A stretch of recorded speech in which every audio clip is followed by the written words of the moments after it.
education sector, and cognizant of the surge in the rate of infections across the country,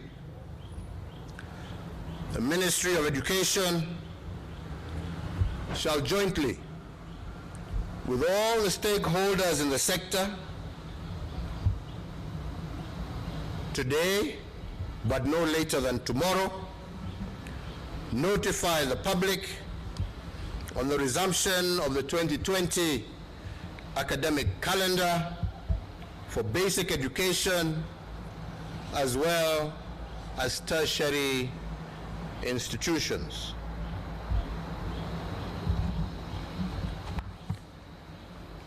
Number 5, that conscious that movement of people is in itself a catalyst for the spread of the disease, there shall be no movement of public transport vehicles into and out of areas previously under cessation of movement restrictions without the public transport providers being compliant with all protocols developed by the Ministry of Health. To operate public service vehicles, the operators will require mandatory certification from the Ministry of Health in consultation with the Ministry of Transport.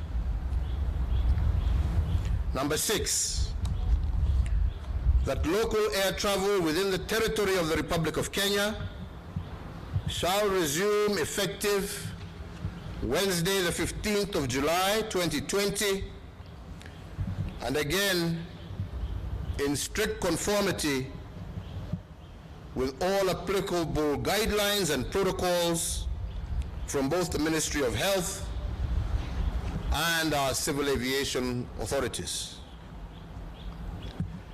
Number 7, that international air travel into and out of the territory of the Republic of Kenya shall resume effective the 1st of August 2020, once again in strict conformity with all protocols from the Ministry of Health, local as well as international civil aviation authorities, and any additional requirements applicable at the ports of departure, arrival, or transit.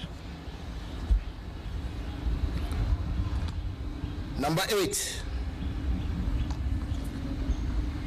that the prohibition against social and political gatherings of whatever nature is extended for a further period of 30 days. Number 9,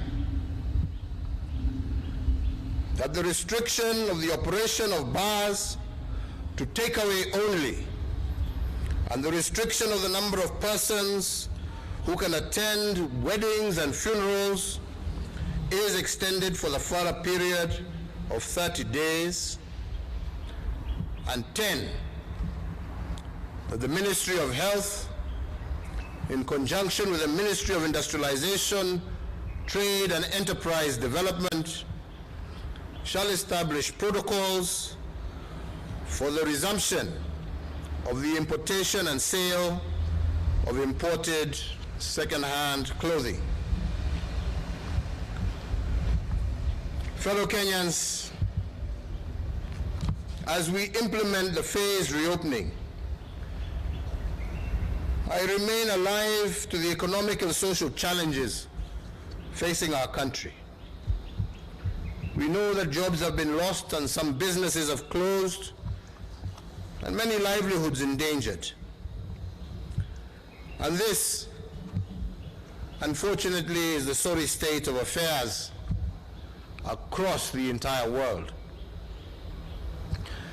But history has taught us that the COVID crisis is not the first health disaster with such enormous economic challenges.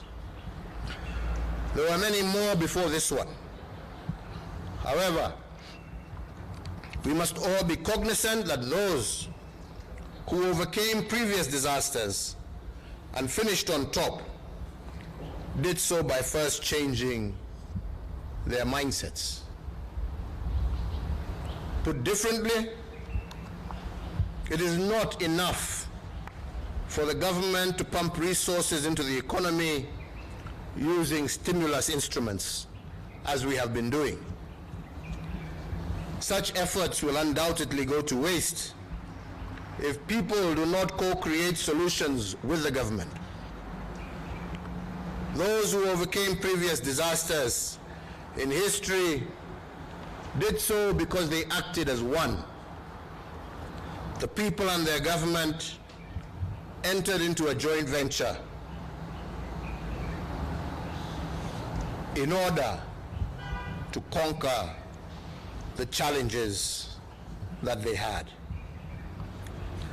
This therefore means that for us to revive the economy, reopen and remain open, the government and all citizens must pull together. Today, fellow Kenyans, I've invited you to exercise civic responsibility towards each other. But I do not want you to exercise this responsibility in the fight only against COVID-19.